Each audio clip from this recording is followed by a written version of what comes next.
If I speak, I am in big trouble. Bonjour à tous, bonjour à toutes, j'espère que vous allez bien, moi ça va super, très heureux de vous retrouver, voilà, après cette courte ou longue pause, ça dépend. C'est vrai que j'ai pris un petit peu des vacances, j'avais besoin de me ressourcer, voilà, comme on dit. Peut-être que j'ai un peu abusé sur la période, mais au moins je reviens avec des ambitions, avec des nouvelles idées. Non, pour parler plus sérieusement, voilà, je suis très content de vous retrouver en cette période quasiment de fin de saison, hein. Au final, on arrive au fur et à mesure vers la fin de la saison 2025-2026.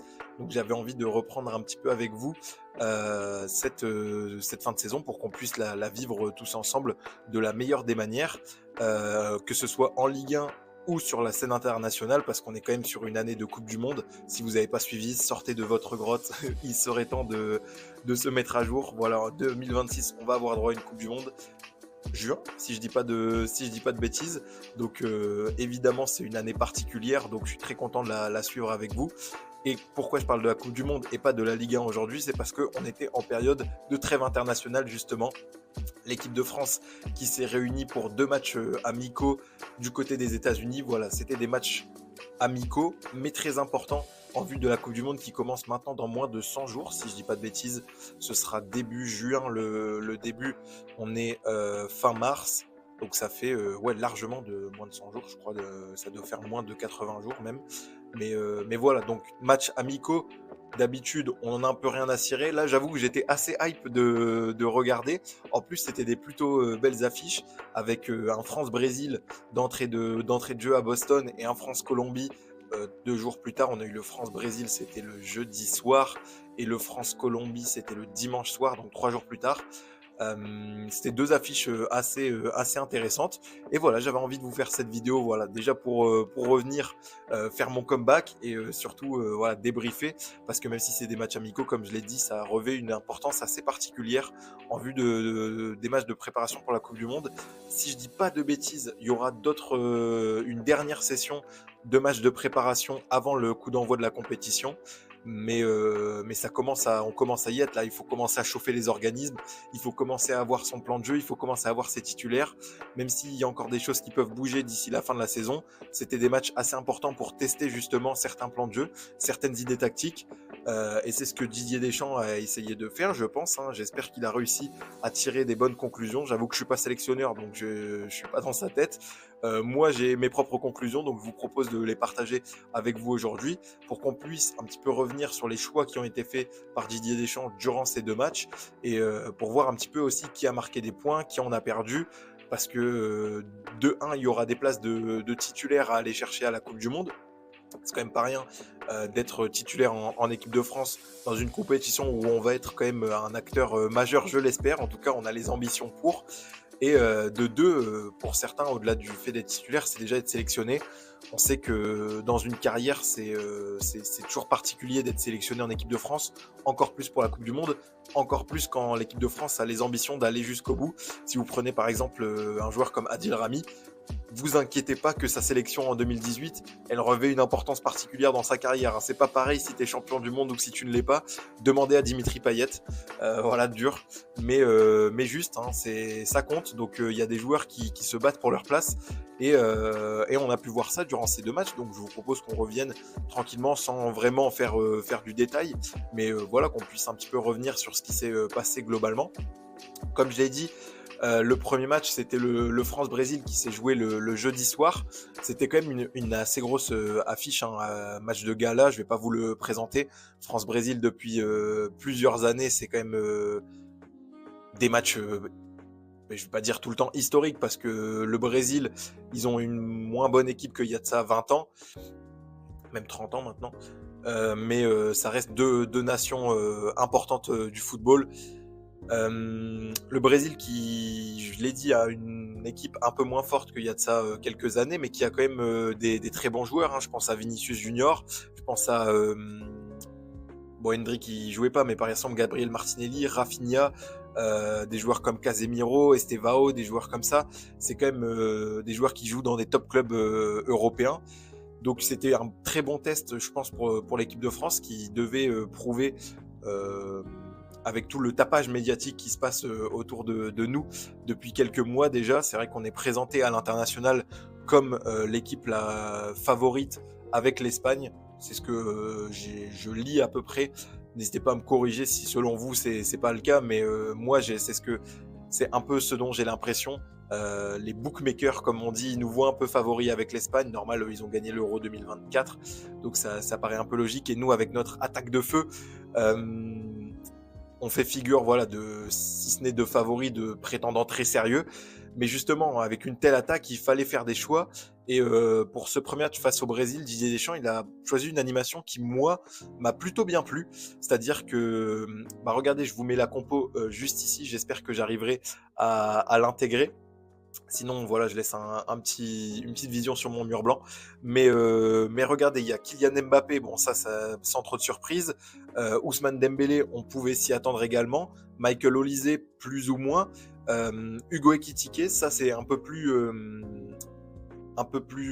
une surprise, j'ai envie de dire, même si par rapport à sa saison à Liverpool, moi c'est très loin d'être une surprise de le voir titulaire en équipe de France. À voir comment Didier Deschamps va s'adapter quand il y aura le retour de Bradley Barcola notamment, qui était blessé sur cette trêve-là, donc il n'a pas été sélectionné. À voir comment il fait quand Barcola va revenir. Est-ce que Désiré Doué a une place a un mot à dire pour sa place de titulaire? En tout cas, Didier Deschamps, il y a aussi Ryan Cherki, sans l'oublier. Didier Deschamps, il a fait le choix de mettre ces 4 joueurs-là.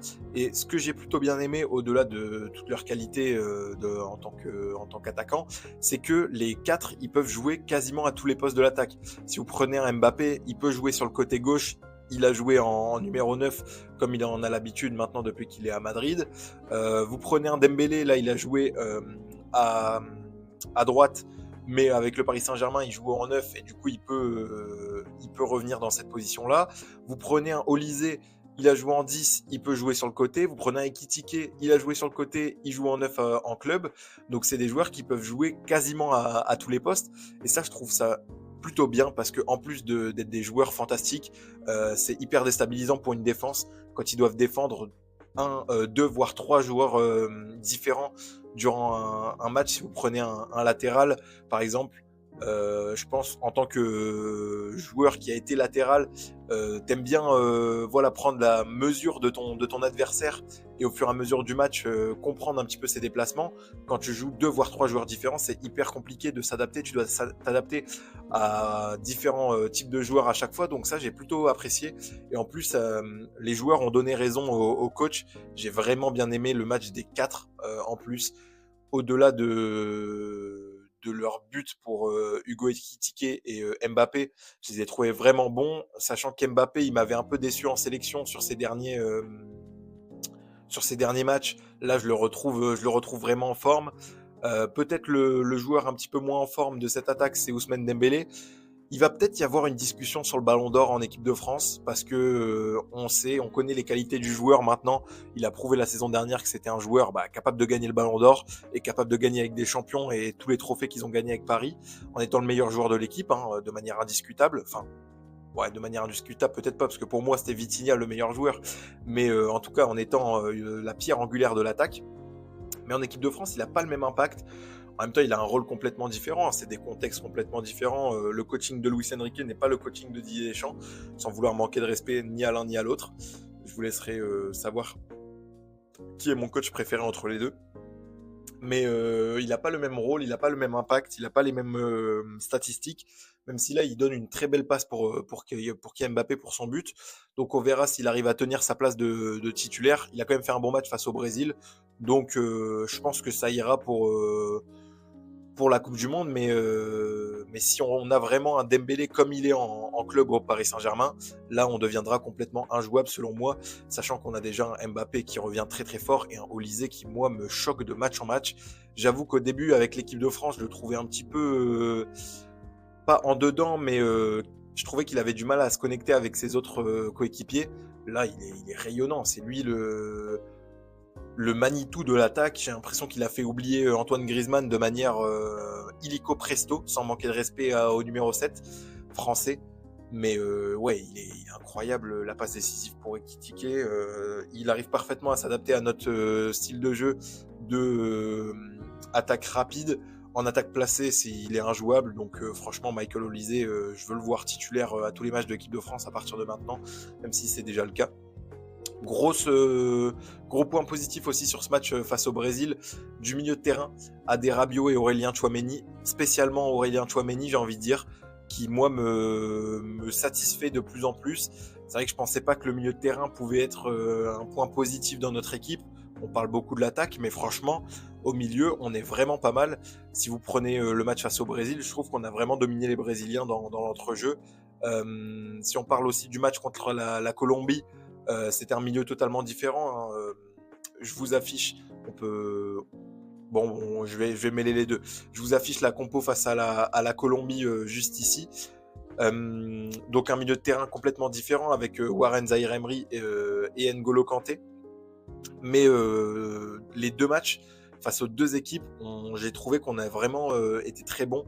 Que ce soit Tchouaméni contre le Brésil ou Zaïre-Emery et Kanté, en fait, les deux. Ils ont vraiment eu un gros impact à la récupération, dans la projection. Ils n'ont pas eu de mal à se connecter avec les attaquants, sachant qu'on a des attaquants très rapides, donc à vraiment envoyer dans la profondeur. Il n'y a pas eu de souci à la récupération. N'Golo Kanté, c'est toujours impressionnant malgré ses 35 ans. Zaïre Emery, avec le Paris Saint-Germain, il revient très fort. Il l'a encore montré là avec l'équipe de France. Je l'ai trouvé vraiment très bon. Donc il va pouvoir aussi prétendre à une place de titulaire. Il nous manquait aussi Manu Koné. Donc franchement, le milieu de terrain, ça m'a beaucoup plu. Et je trouve qu'au-delà même de l'attaque, le milieu de terrain est peut-être la plus grande satisfaction de ces deux matchs amicaux. Parce qu'on joue des équipes sud-américaines, donc on sait toute l'intensité que ces équipes-là, elles peuvent mettre, et elles l'ont mise face à nous. La Colombie, ils nous ont vraiment rentré dedans physiquement, et je trouve qu'on a vraiment bien répondu, et spécifiquement au milieu de terrain. Donc ça m'a vraiment rassuré et vraiment bien plu. Et je verrais bien un double pivot Tchouaméni, Zaïre-Emery pour la Coupe du Monde en tant que titulaire. À voir les choix de Didier Deschamps, peut-être qu'il va proférer un profil un peu plus à la Manu Koné, un peu plus physique. À voir aussi s'il joue avec 3 milieux de terrain. Il n'a pas l'air parti pour. Ça me fait plaisir parce qu'on a quand même des joueurs exceptionnels devant. Ryan Cherki, il était sur le banc face au Brésil. Il a joué face à la Colombie, titulaire. Donc ça montre la profondeur de l'effectif. À voir les choix du sélectionneur français, mais franchement, il a pas mal de possibilités. Là où je mets un petit astérix sur ces deux matchs amicaux, c'est la défense. Voilà, j'ai trouvé qu'on n'a pas été aussi solide que je l'aurais aimé. On a pris quand même 2 buts sur les deux matchs. Bon, ça va, on gagne les 2 matchs, on gagne avec la manière. Mais voilà, il y a des interrogations. Il y a eu un carton rouge pour qui le prend, le carton rouge face au Brésil déjà? Laissez-moi juste regarder, je me souviens plus. C'est pas Konaté, c'est Upamecano, voilà, pardon. C'est Upamecano qui, pour moi, avec Konaté, ont vraiment été un petit peu les perdants de ces 2 matchs amicaux, parce que c'est eux qui sont passés un peu plus au travers, sans être complètement catastrophiques, hein, voilà, mais Upamecano, je l'ai trouvé un peu dépassé. Ce carton rouge-là, il vient un petit peu mettre une cerise sur un mauvais gâteau, sur un gâteau un peu pourri. Donc c'est compliqué. Et puis quand on parle d'un absent et qui, j'ai l'impression, il a gagné des points en la personne de Saliba, j'ai l'impression que sa non-sélection lui a fait gagner des points, parce qu'on a tellement parlé de lui en tant qu'absent que ça montre l'importance qu'il a. Bah, c'est pas forcément positif pour les titulaires. Ça a été un peu moins le cas avec Lucas Hernandez et Maxence Lacroix, mais bon, on va pas se raconter de salade. Je pense que les deux ne peuvent pas prétendre à une place de titulaire dans le 11 au coup d'envoi de la Coupe du Monde. Donc ouais, je pense que Konaté ou Upamecano, ils n'ont pas confirmé totalement les espoirs qui étaient placés en eux. Et je pense que Upamecano, encore plus, va devoir laisser sa place assez justement à Saliba quand il reviendra de blessure pour la Coupe du Monde. Il y avait aussi une interrogation sur les latéraux. Pour le match face au Brésil, en l'absence de Jules Koundé, Deschamps il a fait le choix de mettre Malo Gusto à droite et Théo Hernandez à gauche. Alors pour Malo Gusto, moi je suis content, je suis satisfait. Honnêtement, même si Koundé était là, je pense que je vais militer pour la titularisation de Malo Gusto à droite en équipe de France. Voilà, c'est un joueur que j'apprécie, un petit peu teigne, le latéral de Chelsea. Mais moi je trouve que c'est plutôt un très bon joueur, défensivement capable, offensivement très intéressant. Il est capable d'apporter vraiment sur son côté droit une qualité de centre que je trouve supérieur à Jules Koundé. Vous me direz ce que vous en pensez, mais je trouve que Malo Gusto, il a un vrai pied droit. En plus, quand il déborde et tout comme ça, je l'aime bien. Là où je mets une astérix, c'est sur le côté gauche. Théo Hernandez, ce sera pas pour moi. Je pense que Lucas Digne peut vraiment prétendre à cette place. Et Mathieu Hudol également. Le grand absent de cette liste pour moi, Mathieu Hudol, qui fait la saison qu'on lui connaît avec Lens, son deuxième de Ligue 1, et c'est dans son rôle de piston vraiment un joueur important du système de Pierre Sage. Il n'a pas été sélectionné par Didier Deschamps. Moi, je pense qu'il avait les capacités. Là, le match de Théo Hernandez face au Brésil, je trouverais pas ça scandaleux qu'il soit rétrogradé. Après, le problème, c'est qu'on connaît Didier Deschamps, il aime bien les hiérarchies. Et en même temps, je trouve ça normal d'avoir des hiérarchies en équipe de France parce que tu te retrouves. C'est pas comme en club où tu joues tous les week-ends. Et si tu veux faire des changements, tu peux voir les résultats concrets directement. En équipe de France, il se voit tous les 3 mois. Donc quand c'est important d'avoir une hiérarchie pour que chacun connaisse bien son rôle et qu'on ne prenne pas un match à chaque fois pour se remettre en tête ce qu'on doit faire. Le problème, c'est quand il y a un joueur qui est moins bon, pour le déclasser un petit peu, ça pose problème. Donc là, le fait que Théo Hernandez il soit premier dans la hiérarchie des latérales gauche, de ce que je comprends, parce que pour moi, l'équipe de France qui a joué face au Brésil, c'est l'équipe A, et l'équipe de France qui a joué face à la Colombie, c'est l'équipe B. Vous me direz ce que vous en pensez, mais j'ai l'impression que c'est comme ça que c'est dans la tête de Didier Deschamps, et que, mis à part les blessés, c'est un peu comme ça qu'il voit. C'est un peu l'équipe qu'on a alignée face au Brésil, l'équipe qu'il voit commencer la Coupe du Monde. Donc, hormis les blessés, bien sûr, je le reprécise. Donc, ça va être compliqué de rétrograder Théo Hernandez de la première à la non sélectionnée place, même si on verra, tout peut arriver. Moi, je verrais bien un Lucas Digne titulaire et un Mathieu Hudol sélectionné à sa place. Bon, on verra, ça restera l'un des postes les plus discutés, je pense, au moment de la sélection, au moment de l'annonce des sélectionnés, en mai. Du coup, ce sera normalement. Sinon, à part ça, pour faire un petit peu un résumé et vous dire un petit peu mes tops et mes flops de cette trêve internationale, de ce que j'ai pu voir. Comme je l'ai dit, il y avait quand même une équipe A qui a joué contre le Brésil, une équipe B qui a joué contre la Colombie. Donc c'est à la fois... Bon, je vais m'attarder un petit peu là-dessus parce que je trouve que c'est à la fois normal de faire jouer tout le monde. Et si tu veux faire jouer tout le monde quand tu n'as que 2 matchs, tu es obligé de faire 2 équipes, ou alors les mecs, tu les fais rentrer en jeu et du coup, ils jouent que 30 minutes. Là, ce qui est bien, c'est que tous les sélectionnés ont au moins joué 30 minutes et la grande majorité, donc à part Kamavinga et Kolo Muani, si je dis pas de bêtises, tous ont joué 60 minutes minimum. Donc ça, je trouve ça bien, ça donne de la confiance à tout le monde et ça permet de faire jouer ce qui est toujours sympa. Mais le problème, c'est que du coup, on se retrouve avec des animations totalement différentes et des joueurs qui, du coup, pourraient prétendre à une place dans l'équipe A titulaire, se retrouvent à jouer avec des joueurs de l'équipe B et du coup ont une moins bonne mise en valeur. Je pense par exemple à Ryan Cherki, qui est, je pense, le meilleur joueur et celui qui est le plus à même de prétendre à une place de titulaire avec Lucas Digne qui a joué face à la Colombie.